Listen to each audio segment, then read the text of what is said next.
I am Katie Wells. I've been a carer for 11 years with Life Without Barriers. So our family first became carers 21 years ago. Currently, our family provide short-term and emergency care, and we have one child who is in a primary long-term placement. So yeah, over the years we have provided just a whole range of care from short-term emergency. We're currently respite carers as well for two separate families. Respite care is where a carer comes on board and provides support for other primary carers within Life Without Barriers. So that might look like providing just care for one weekend a month, or in some situations it might be alternate weekends depending on the needs of that primary caring family. And it also looks like providing care for a child during the holidays, so maybe for a week or a couple of weeks in the holidays. Once you've established a good relationship with that child sort of over weekends, you can extend that respite care to support a primary caring family. I think respite care is a really good place for somebody to start the caring journey. Definitely, once you've been through the process and become a carer, you can choose any of the different types of care that you are possibly able to provide, but respite care is a great way to start. It really gives you just a good feel of what it looks like having a child in your home. If you have biological children, how they're going to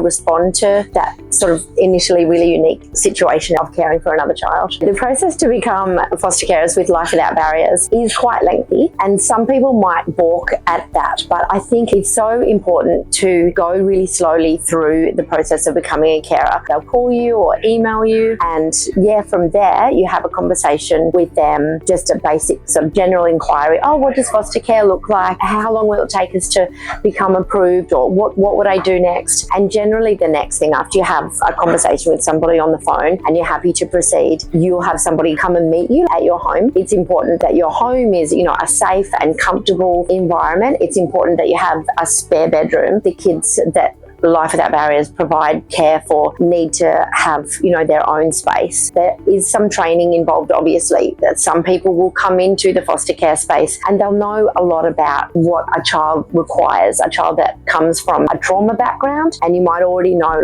what specific things these kids need. But we need to make sure that Life Without Barriers carers have a really good understanding of lots of different facets of care. So the training that they undertake is 8 modules of training, and that will cover all sorts of things, from the reason why children come into care in the first place, what sorts of behaviours you might need to have skills to help that child cope. We talk about the grief and loss for that child. We talk about the parents, the biological parents of that child, the grief and loss that they go through. And we talk about Life Without Barriers principles that they have, and how important it is for carers to align with the principles that Life Without Barriers holds fast to ensure that the care that we provide for that child is the best care that we can give them. So to become a carer, when we initially undertook that process, looked quite different because it was 21 years ago. The length of time it takes to become a carer really varies from family to family, from individual to individual. So I think from start to finish, it took our family just under 12 months, and we chose to take things quite slowly. So we had our initial conversation with somebody. They came out to visit our home just to see if there were any modifications that needed to be made in our home. They met our biological children, and that's really an important stage as well, to make sure that you're undertaking becoming a foster carer as a family. And then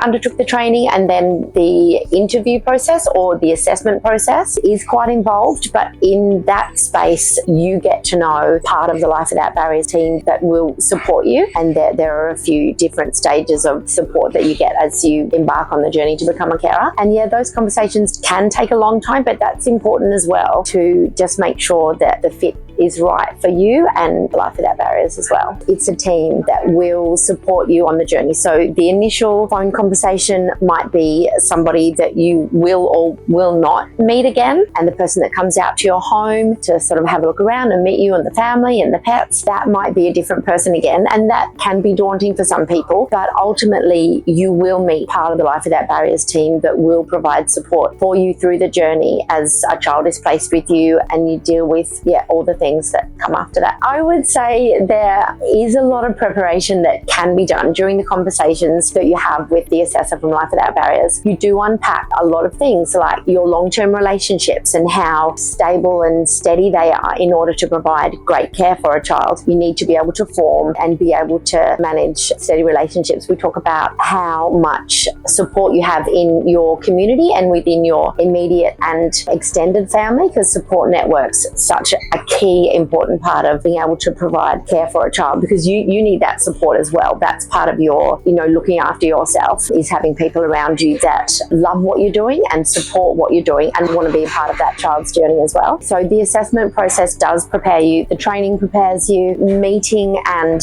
getting to know the Life Without Barriers team also, is part of the journey and sets you up really well. But one of the most important things is to keep going to the training. Some of it you'll find is compulsory, and that's just to make sure that you know how the space is changing and evolving and how important it is for Life Without Barriers teams to know what's happening in child's lives and how we can support them and how they can support you. There's good preparation before you become a carer, but there's fantastic continuation of learning and being involved in the Life Without Barriers team. Definitely got to meet other carers along the way. So during the training, we had a carer that was present, and it was really valuable to have somebody there to just ask, okay, so this is the systemic stuff and this is how the organisation works, but what's it really like? What does it really feel like when you've taken your first placement and someone knocks on a door and literally brings a child to your home? It's good to be able to talk to other carers about, what did it look like for them? How did their children react to that? Did they always know where to go when something happened? Did they know who to call? Did they know how to respond to that child when they displayed this behaviour or that need or that want? So really good to have other carers on board. I definitely remember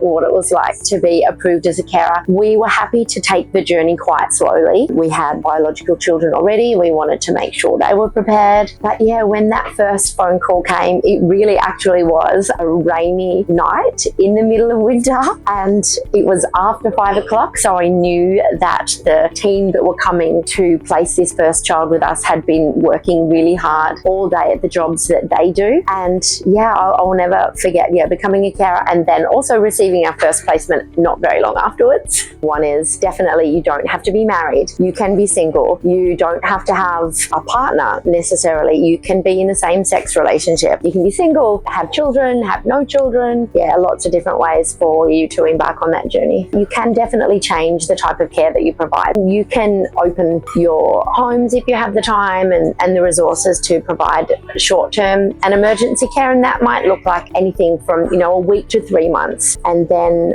from there, as you sort of grow and change as a carer and become more confident and more assured that you are able to provide that sort of care, then primary care is much longer term with lots of support from the agency around that. I love the relationships that I build with Tassie Life Without Barriers team. They are amazing, but I feel like my journey over the last years with Life Without Barriers it feels like a family to me. I can pick up the phone and I can just say, hey, I was just wondering, this child has an appointment coming up. Do you want to come to that appointment with me, or are you busy then? When was the last time you came over to have a chat about, this placement or where we're sitting in the types of care that we can provide? Like maybe we're thinking, we're only doing respite care at the moment, but we'd really like to start doing emergency short-term care. So come over and we'll sit down and have a chat about that. So my favourite moments actually have been building relationships with the staff at Life Without Barriers.